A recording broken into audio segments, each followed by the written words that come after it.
What's up, guys? It's our Wrestling Podcast coming back at you with another episode. This is Dave Vicious, along with Justice Total Package and Craig the British Bulldog, bringing you our perspective on the world of professional wrestling. No inside sources, no ties to the industry, just stories from the diehards, sharing opinions with you. Today's topic, WCW Clash of Champions 23 review. For audio fans, give us a listen on Apple, Spotify, and iHeartRadio. And for video, check us out on YouTube at Our Wrestling Channel. And you can look to your left for several other video options. And please give us a follow on Instagram at O.W.P 2019. This is not the worst card in the world. This one, I just want to focus on. One of my favorite personal... I have this soft spot for 1993. It's weird. No wrestling was good in 1993, really. It was like the rockin' 80s were dying. WCW, once they sold to Ted Turner, just fucking fell down quickly. By 91, 92, WWF was getting boring and blah, and Hogan was old, and Savage was old at the time. Their characters at the time, I mean, because we all know they would have a second life later. Piper was long gone at that time, and it just was sort of like our childhoods were fading away. We were getting older, so our tastes changed. But I remember for some odd reason, 1993 WCW, I just got really into. Because WWF kind of lost my interest a little bit in 93. Right. And I really loved it. So this show, just for some odd reason, holds a special place in my heart. I loved the show overall. And it was a lot of nostalgia. And it doesn't compare to today's wrestling because nothing back then did. But it was just fun. It flowed. It was like without commercials and shit, it was like not even 2 hours, I think. Like when you think about it, because it was a 2-hour broadcast on TBS. But you have commercials as well. So it was like an hour 40. And it just went by like a breeze. Like it was fun. It was just a real nice surprise, Clark. Yeah, I will say, I texted Jess when I was watching. I was like, you know what? You know how many like bits and commentary things that came from this, like that are still stuck in my head that we still use? Like needs to make a tag. Things like needs to make a tag, and then that's Shivani saying that. And there's other stuff too, and I can't remember at this time, but I was like, oh my God, the nostalgia that happened when I would watch this. And then when you actually see what they were like going for, even in 93, it's pre-Hogan for WCW, but they had something and it was working, and you can see it was funny because to see Eric Bischoff match after match just with star after star, like you're these fucking big names. I mean, I know we were younger and they were the wrestlers of the time, but I mean, you're just like, every match, I'm like, holy shit, man. I thoroughly enjoyed this event. Like, it was great. What's even funnier when we get into it, Craig, is that it wasn't even a pay-per-view. June 16th, 1993 at the Norfolk Scope in the city of Norfolk. TBS special event was 6,000 fans only. It got about a TV rating of 2.6 on TBS because it wasn't a pay-per-view. And by the way, it was just on cable. But not even that. This is... Ironically, we'll talk about the quality of the show. This is the lowest rated Clash of the Champions ever. That's insanity. It is insanity. It really is. Like, it really is. Yeah. Our commentary is Tony Schiavone and Jesse Ventura. We had Gary Michael Capote on the Capetta as the ring announcer. We had Nick Patrick, Randy Anderson, and Bill Alfonso doing the referees. I believe also this was the first show that Michael Buffer ever did anything for WCW. I believe this was the first show. And the main selling point was the in-ring return of Ric Flair to WCW after leaving WWF, which is fantastic. Which the fact that the rating was so low. Yeah, Flair really returned weird. in February of this year, and this is June, but he had a verbal agreement. This is before they put it in the contracts that Vince didn't like them. He just basically is like, you can't go and wrestle for like 90 days. I don't even know if it was 90. You can be on TV, but you can't wrestle. Flair made the deal with him. He's like, well, I'm going to go over there. I want to help him out. Can I be on TV, but I won't wrestle? And Vince was like, that's fine. So like Vince allowed him to whatever, which I don't even know what allowed means. Like he didn't go back to WWF until WCW closed after that. Flair stayed in WCW from 93 to all the way to 01 until the door shut. At this point. Moving on. Match number 1, Ron Simmons versus Dick Slater. Craig had said it was originally scheduled as Simmons versus Orndorff, but Orndorff had an injury for the TV title. In Slater. Yeah, and they were hot from the start for Ron Simmons. Like you said, strong crowd reactions. Simmons wins with a power slam. It was a good opener. Accomplished what it needed to do. It's a C plus to maybe a B minus for me. It's good. It's not terrible. I mean, I think it probably would have been better if we had Orndorff in there, but I wouldn't say B minus. I would say C to C plus for sure. Simmons was so strong. Like in this, when he body slammed Dick Slater, he did it with one arm every time. And I was like, Jesus Christ, like this guy's super strong. And that power slam at the end, I was like, that's awesome. I mean, it was fine. It was a house show match in a way because Orndorff like got replaced last minute or whatever because he was injured. It was fine for what it was. It was CC plus. But that's not a bad thing. The crowd was crazy for Simmons. Simmons is a star. Right. Sure. Yeah. Misses a clothesline, and Simmons gets him up and whoa, big slam. He got him. Ladies and gentlemen, here's your winner, the All-American Ron Simmons. Ron Simmons proving to be up to the task tonight as we begin Clash of the Champions. Yeah, I give it a C plus. I thought I was just so surprised by the pop. And Norfolk Scope is a very tall building and only 6,000 in there. But it's really not, it holds like 12. I was going to say that at the beginning, but the roof is beautiful. I like it looked great. Like it really looked good. Virginia's always been a good crowd, and it was just fun. Like they popped for him. I was just so surprised. I enjoyed it. Just watch it. Even Dick Slater just as a replacement for Orndorff, who did come down to the ring and goaded Simmons, and maybe it was for another like a next pay-per-view. Because Orndorff actually looked fine. He said like something about a car accident before, which is weird, but it was fine. I was fine. A great opener. It was fine. Right. Stop saying match. Fine. Match number 2: Lord Steven Regal versus Marcus Alexander Bagwell. He's not quite buff yet. Technical showcase established Regal as one of the best pure wrestlers. Crisp European style grappling. Regal had some massive uppercuts and mat control. I'm just going to tell you that we shit on Regal when we were kids. We did. And I'm glad that you said that because part of my review was like, there is a lot of matches I go back and I go, we underappreciated him, but this match deserves a D. It was awful. It sucked and it was boring. And I'm glad it wasn't for it as like a CC. It wasn't for a pay-per-view. It's not on a pay-per-view, so I'm fine with it. But like, yeah, this match is boring as fuck. Like, I was like, God damn it. Like, but the other matches, to your point of Regal that we go back and watch, I'm like, God, we did not appreciate him like back in his WCW days. But this match, I was like, really no. This is what I remember. This is a fucking fat D. Like, I did not like it at all. I was bored. Waist lock, trying to roll him up. He's got him. 1, 2. Well, only got one shoulder down. And now Lord Steven. Yes! Did he get it? Yes! He got it! Ladies and gentlemen, here's your winner, Lord Steven Regal. Bagwell's claiming that he had the tights that time.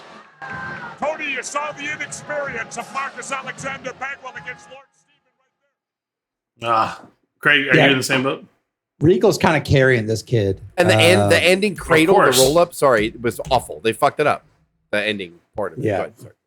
Regal tried. Marcus is so fucking young here. Bagwell, buff Bagwell, etc. Yeah, he like really is. Like first time in here with like an absolute technician. It was tough. I mean, hopefully we get a little bit better here because we got an NWA World Championship heavyweight match. Barry Windham, our current champion, versus Too Cold Scorpio. I don't know how you go wrong here. One of the hidden gems of the early 90s was Too Cold Scorpio. Just amazing offense, massive aerial assaults. And Wyndham is just a freaking veteran. I mean, come on. Everything Scorpio was doing there was fun on the drop kicks, aerial attacks. Wyndham had great counter attacks. I mean, good near falls, good storytelling. I think it's a B+ to an A-. It's a really good match. I like. Yeah, I'll let Jess go last year, but I want to just say Jess has always been a huge Barry Windham fan. And 100%. He's one guy that I've never quite been on. Like I respect him, but never quite been on board. But this match, with Wyndham had the NWA title, and he came out like a champion. And I watched this bell to bell, really focusing on Wyndham. Not only did he let Too Cold kind of get his shit in, Wyndham's expressions after he basically controlled him, beat down Scorpio. Did everything Wyndham, but the thing about about Wyndham in this match, and probably that I never really took under a microscope and looked at, was the psychology and the mini expressions of everything Wyndham did was fantastic, and always building Scorpio. I love this match. I watched this match with an eye on kind of history and knowing that Wyndham, a little bit overweight, could have been amazing if he kind of lost a little gut and stuff, but he was a worthy NWA champion. He made Tuco Scorpio look like a champ here. I really enjoyed it. No heat lost with the loss, and I loved it. And I was on board. I was like, Wyndham's fucking great. I mean, I gave it a solid B plus. I give it. And now Wyndham after the right hand. Here it comes. Hooks him. Leaping DDT. He got it that time. He got it. 1, 2. And Barry Wyndham wins it. Let's get the official word on this match. Ladies and gentlemen, the winner and still NWA Heavyweight Champion, the Lone Wolf, Barry. I give it an A. This is one of my favorite Wyndham matches ever. I remember watching Too Cold here, just going like, this guy's a star as well. Like, he's fantastic. Wyndham looked like a goddamn champion and awesome. I love the chaps. I love the belt. It's sad that he got the NWA title that didn't mean anything at this point, like that they gave it to him. But the fact that this is my favorite Wyndham run, he was incredible. And this whole match was fucking excellent. Yeah. Wyndham is 6'5", 6'6", and Scorpio is not close to him in height, but he fucking let Scorpio do his moves. I never noticed the height difference because that's how good Wyndham was. And that's how good Scorpio was, to be fair.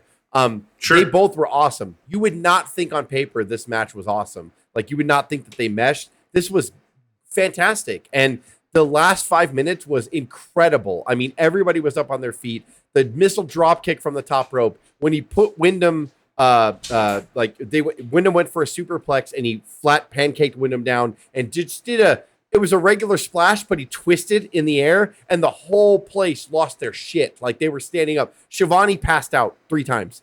And then they did another spot where Wyndham lays down, Scorpio gets out on the apron and does a fucking full-on flip onto Wyndham in the ring and to a near fall. And I hated the way WCW refs counted. Nick Patrick was fucking trash here.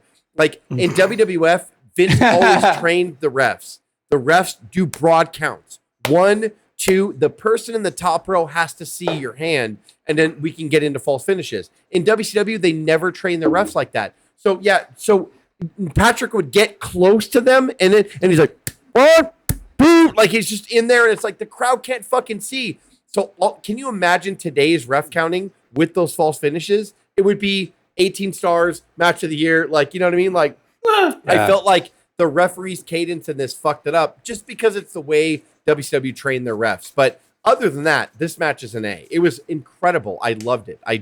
It brought me back. I think I've talked about this match all throughout the years going, that fucking Scorpio and Wyndham match. And when I decided to do this show, it's absolutely because of this match. I'm not going to lie. Like, that's why I had you guys watch it. I love this match. I believe that 100%. It wasn't Scorpio being Scorpio. It was Wyndham controlling it as a heel and NWA champion. Wyndham is one of the most underrated wrestlers ever. Like, there's no question. And he was walking him kind of through this, and Wyndham had control, let's say 75% of the time. But the story and his expressions, he would get up, hear the boos, he would slow down Scorpio and still let Scorpio be Scorpio. And when it got to the end, it was fucking phenomenal. To your point, Wyndham, by the way, there was several times where when he wanted Scorpio, you would watch if Wyndham was selling, like Scorpio would hit a move and Wyndham would kind of get up on his knees.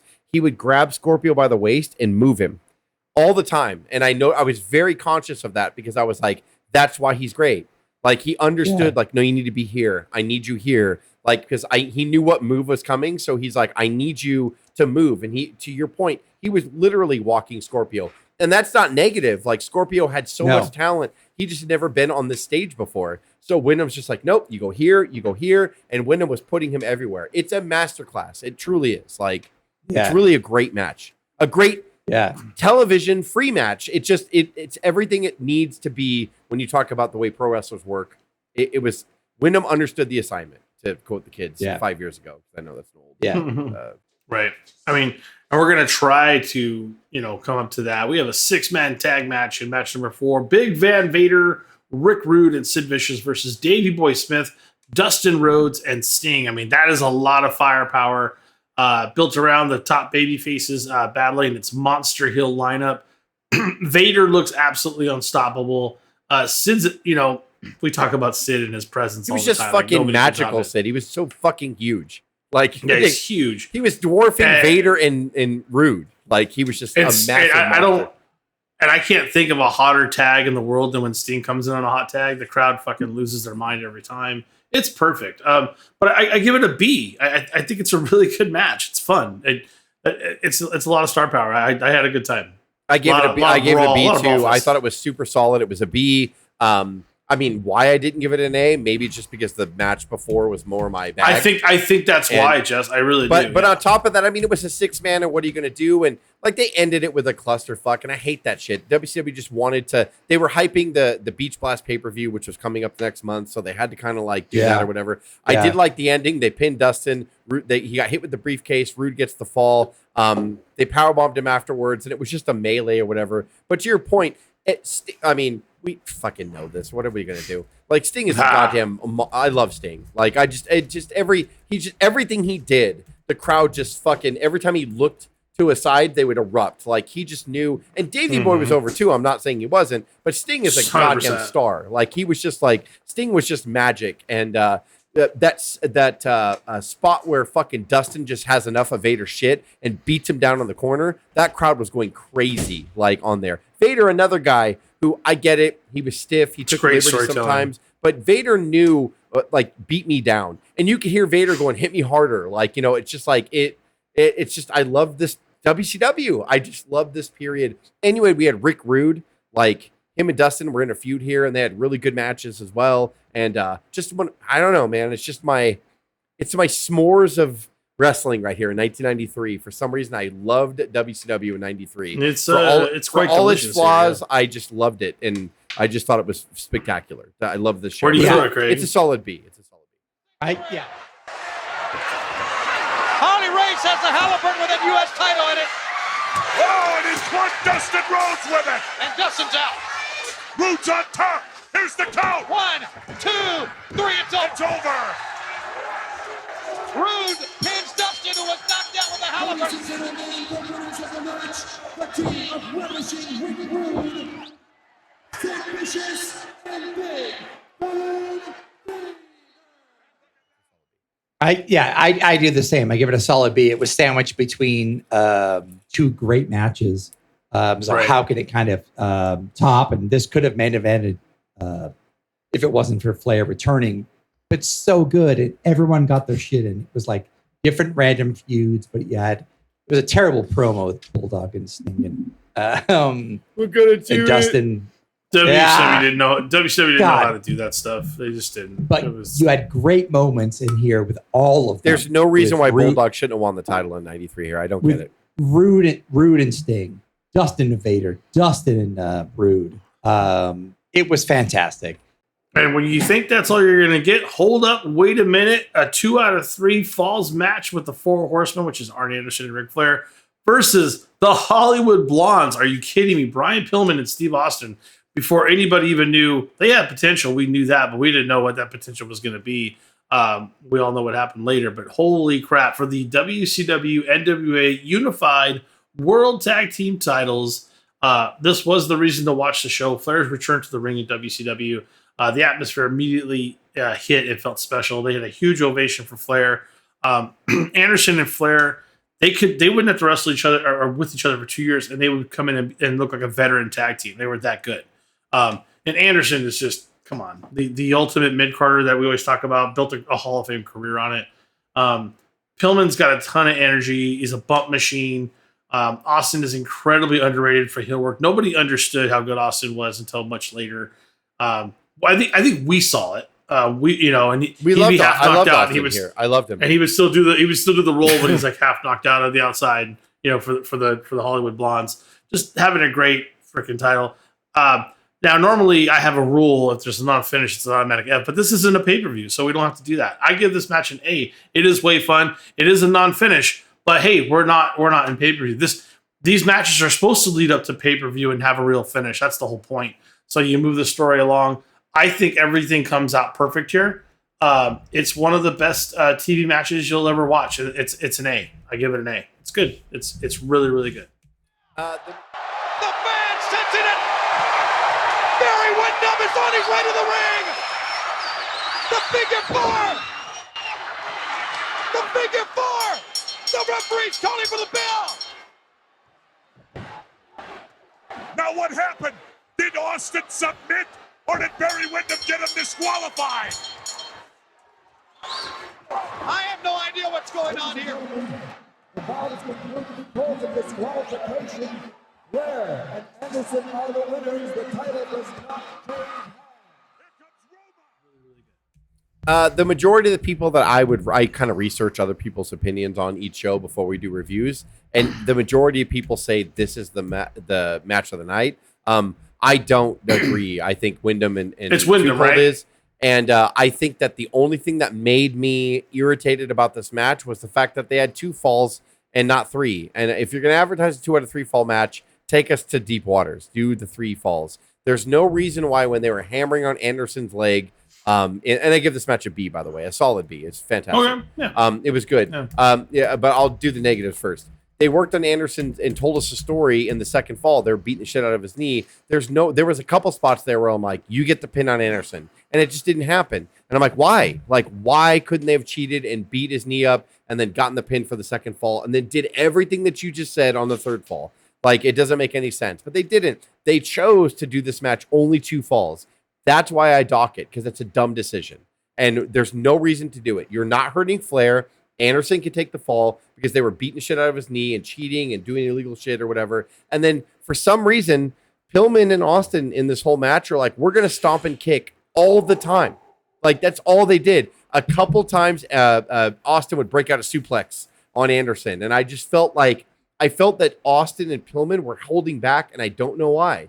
And that's the only reason why. Them to. It's still, but the drama was awesome. Flair, every time he got in there, the place went fucking nuts. Like, and he chopped him in the corner, and then he did a fucking amazing spot where he grabs Austin by his jaw. Like, he sticks his finger in his mouth and pulls him to the corner, and that place lost their shit. Like, I mean, it was the heat was great, but and they were setting up Wyndham and Flair, and they did the same exact ending that they did with the 6-man, and they did it here in the main event, and they sacrificed a fall. That's why I dock it to a B. That's how good the match was, by the way, is it still gets a B, right, even with all my criticism. But they just booked it wrong. It was not done correctly, in my opinion.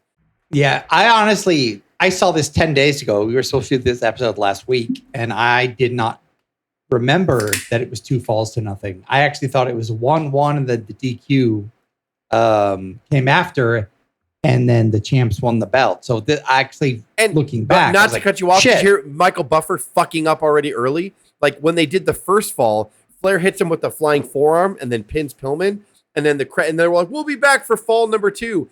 As they're going to commercial, you hear, ladies and gentlemen, unbelievable, the winners, and new. And then it goes off the air, and then they came back and they started. Michael Buffer fucking stood up and started to announce that Flair and Anderson were the new tag champions. It's so fucking stupid.